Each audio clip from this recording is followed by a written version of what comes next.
Good morning students. आज के lecture में हम लोग एक चैप्टर स्टार्ट करने वाले हैं जिसका नाम है सहकारी समितियों का कर निर्धारण, जिसे हम लोग इंग्लिश में कह सकते हैं असेसमेंट ऑफ कोऑपरेटिव सोसाइटी। ये हमारा लेसन नंबर 2 है। आइए बिना देरी के हम लोग टॉपिक को स्टार्ट करते हैं। सबसे पहले मैं आपको बता दूं कि हमारा जो इनकम टैक्स एक्ट है उसका नाम है इनकम टैक्स एक्ट 1961। उसका फुल नेम है इनकम टैक्स एक्ट 1961। हाँ, कोऑपरेटिव सोसाइटी को एसोसिएशन ऑफ पर्संस में इंक्लूड किया जाता है according to income tax act. और जब भी हम एक कोऑपरेटिव बिजनेस को स्टार्ट करते हैं, एक कोऑपरेटिव फर्म को स्टार्ट करते हैं, तो हमें सबसे पहले उसका रजिस्ट्रेशन करवाना होगा। मैं आपको बता दूं उसका रजिस्ट्रेशन कहां पर होगा? द कोऑपरेटिव सोसाइटी एक्ट 1912 के अंदर। तो रजिस्ट्रेशन करवाने के बाद ही एक कोऑपरेटिव सोसाइटी अपने अस्तित्व में आती है। नेक्स्ट, अगर हम किसी कोऑपरेटिव सोसाइटी की इनकम की बात करें तो उसको इनकम के सोर्स हो सकते हैं उसके लिए 4। वैसे मैं आपको बता दूं इनकम के सोर्स कितने होते हैं? 5। बट इनकम फ्रॉम सैलरी, हमारा जो इनकम का पहला सोर्स है इनकम फ्रॉम सैलरी, वो कोऑपरेटिव सोसाइटी पे एप्लीकेबल नहीं होगा। यानी जो रिमेनिंग सोर्स है कितने? 4, उसी से कोऑपरेटिव सोसाइटी को इनकम हो सकती है। तो ये हमारा इनकम स्टेटमेंट का एक फॉर्मेट है। मैं आपको एक्सप्लेन कर दूं। सबसे पहले हेडिंग आएगा कंप्यूटेशन ऑफ टोटल इनकम, यानी हम लोग क्या निकाल रहे हैं? Total income. किसकी? कोऑपरेटिव सोसाइटी की। सेकंड लाइन में आएगा for the assessment year 2023 and 24। उसके बाद पर्टिकुलर्स, ओल्ड टैक्स और न्यू टैक्स, यानी हमें इनकम 2 तरीकों से निकालनी पड़ेगी, ओल्ड और न्यू। इनकम के सोर्स कितने होते हैं? मैंने बताया था 4। पहला इनकम फ्रॉम हाउस प्रॉपर्टी, दूसरा income from business, third income from capital gains और fourth income from other sources. इन चारों हेड्स की इनकम को प्लस करेंगे तो उसे हम बोलेंगे ग्रॉस टोटल इनकम। मैं आपको बता दूं यहां पर इनकम फ्रॉम सैलरी को इंक्लूड नहीं किया जाता। तो ग्रॉस टोटल इनकम में से हम लोग लेस करेंगे डिडक्शंस, तो वो क्या आ जाएगा? Total income. तो सबसे पहले हम लोग क्या करते हैं? टोटल इनकम को फाइंड आउट करते हैं। डिडक्शंस मेनली ये 3 ही काम में आते हैं इस चैप्टर में। डिडक्शन और भी होते हैं बट मेनली ये 3 ही काम में आएंगे। सबसे पहला सेक्शन 80G डोनेशन के लिए, 80IB और 80P। इनके बारे में हम लोग डिटेल में अगले लेक्चर्स में डिस्कस करेंगे। तो मेरा कहने का मतलब यह है, चारों हेड की इनकम को प्लस किया, ग्रॉस टोटल इनकम, उसमें से हमने लेस किया डिडक्शंस, तो वो क्या आ जाएगा? हमारा टोटल इनकम। एक बात ध्यान रखना, टैक्स की जो न्यू स्कीम है उसमें ग्रॉस टोटल इनकम और टोटल इनकम सेम रहती है।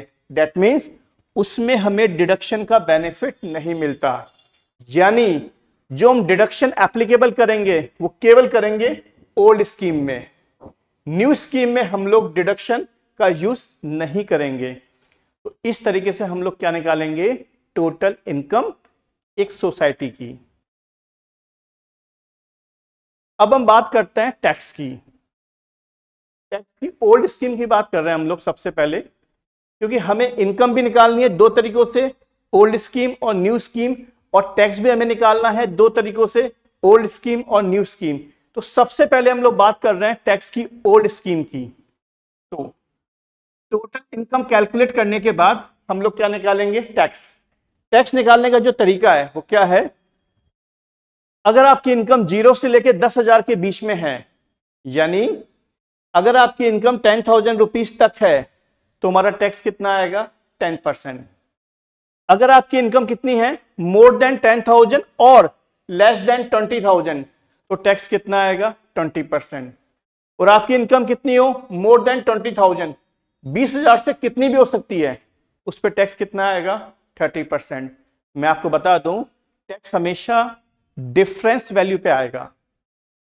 जितना भी टैक्स बनता है सबसे पहले हम लोग क्या ऐड करेंगे उसमें, 12% सरचार्ज। ये तभी ऐड करेंगे जब आपकी जो टैक्सेबल इनकम है, यानी ये जो आपकी टोटल इनकम है, ये 1 करोड़ से ज्यादा हो। अगर ये 1 करोड़ से कम है तो फिर सरचार्ज ऐड नहीं होगा। उसके बाद में हम लोग ऐड करेंगे हेल्थ एंड एजुकेशनल सेस, वो ऐड करेंगे 4%। ये तो हमेशा ही ऐड होगा, भले आपकी इनकम 1 करोड़ से कम हो या ज्यादा हो। एक मैं छोटा सा एग्जांपल ले रहा हूं जिससे आपको टैक्स कैलकुलेशन पूरी क्लियर होगी। देखिएगा, मान लेते हैं हमारी जो टोटल इनकम है वो है 50,000, दैट इज टोटल इनकम। ये हमारी है टोटल इनकम है 50,000 और हमें क्या निकालना है, टैक्स। तो इसी तरीके से मैं आपको टैक्स कैलकुलेट करने का प्रोसीजर एक्सप्लेन कर रहा हूं। सबसे पहले हम लोग लिखेंगे 0 से लेके 10,000, उसके बाद में 10,000 से 20,000, उसके बाद में 20,000 से जितनी हमारी इनकम है, हमारी इनकम कितनी है 50,000। 0 से लेके 10,000, इनका जो डिफरेंस है वो कितना हो गया 10,000, उस पर टैक्स कितना लगेगा 10%, यानी इनका जो डिफरेंस है वो कितना हो गया 10,000, उस पर टैक्स लगेगा 10%, यानी 1,000। 20,000 माइनस 10,000 कितना बचा 10,000, उस पर टैक्स लगेगा 20%, यानी इनके डिफरेंस पे टैक्स लगेगा 20%, कितना आ गया 2,000। 50,000 माइनस 20,000 कितना बचा 30,000, उसके डिफरेंस पे टैक्स लगेगा 30%, कितना हो गया वो 9,000। इस तरीके से हमारी टैक्स की वैल्यू कितनी आ गई 12,000। ध्यान रखिएगा, इसमें सरचार्ज तो ऐड होगा ही नहीं। क्यों नहीं होगा, क्योंकि हमारी इनकम जो है वो 1 करोड़ से कम है। केवल क्या ऐड होगा, हेल्थ एंड एजुकेशनल सेस, तो कितना ऐड होगा 4%। 12,000 का 4% हो गया 480। इस तरीके से हमारी टैक्स लायबिलिटी बनेगी 12,480। यानी अगर किसी सोसाइटी की इनकम कितनी है 50,000, तो उससे टैक्स कितना देना होगा 12,480 ओल्ड स्कीम के अकॉर्डिंग। चलिए, ये कैलकुलेशन, ये प्रोसेस तो आप लोग समझ चुके होंगे। अब हम बात कर रहे हैं टैक्स की न्यू स्कीम की, कि न्यू स्कीम के अकॉर्डिंग टैक्स किस तरीके से कैलकुलेट किया जाता है। हाँ, इनकम हमारी कितनी भी हो उस पर डायरेक्ट टैक्स आएगा 22%, कोई स्लैब नहीं है। सरचार्ज ऑलवेज आएगा 10%, यानी इसमें कोई लिमिट नहीं है। 1 करोड़ की इनकम कितनी भी हो, सरचार्ज हमेशा 10% ऐड होगा ही होगा। Health and educational cess 4% add होगा। मैं एक एग्जांपल ले रहा हूं जिससे आपको पूरा का पूरा क्लियर होगा।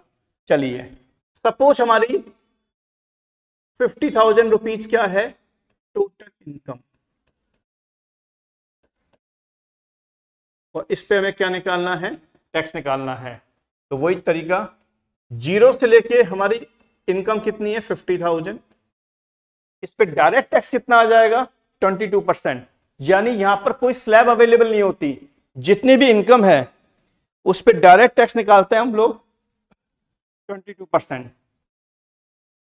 तो ये टैक्स आ गया हमारा 11,000। इस पे लगाएंगे 10% सरचार्ज डायरेक्ट, 11,000 प्लस 10%, ये वैल्यू आ गई 12,100। ये जो 12,100 है इस पे 4% कैलकुलेट होगा। ये बात ध्यान रखना, जो 4% कैलकुलेट होगा वो होगा 12,100 पे 484, इसको प्लस करेंगे 12,584। टैक्स हमेशा 10 के मल्टीपल में होना चाहिए, तो उसे बोला जाएगा 12,580। यानी जो 84 है इसको हम कर देंगे 80। यानी अगर हमें टैक्स निकालना है न्यू स्कीम के अकॉर्डिंग और हमारी इनकम कितनी है 50,000, तो हमारा टैक्स कितना आएगा 12,580। एक छोटी सी बात और ध्यान रखना, कुछ स्पेशल इनकम होती हैं, जैसे लॉन्ग टर्म कैपिटल गेन। अगर क्वेश्चन में लिखा हुआ आ जाए लॉन्ग टर्म कैपिटल गेन, इस पे डायरेक्टली हम लोग 20% टैक्स लगाएंगे, ये आपको ध्यान रखना है। कैजुअल इनकम, जिससे हम कह सकते हैं लॉटरी इनकम, इस पे डायरेक्ट लगता है टैक्स कितना 30%, ये आपको ध्यान रखना है। कभी कभी लिखा हुआ जाता है short term capital gain under section 111A, इस पे डायरेक्ट टैक्स लगेगा 15%। इस तरीके से ये हमारे कुछ स्पेशल इनकम है, इन पे कोई भी स्लैब एप्लीकेबल नहीं होती, डायरेक्ट क्या लगता है, इस पे टैक्स लगता है। तो हमने आज क्या सीखा, आज के लेक्चर में एक कोऑपरेटिव सोसाइटी की इनकम को कैलकुलेट करना और उसके टैक्स को कैलकुलेट करना, और आज का लेक्चर हमारा यहीं पे क्या हो गया, कंप्लीट हो चुका है।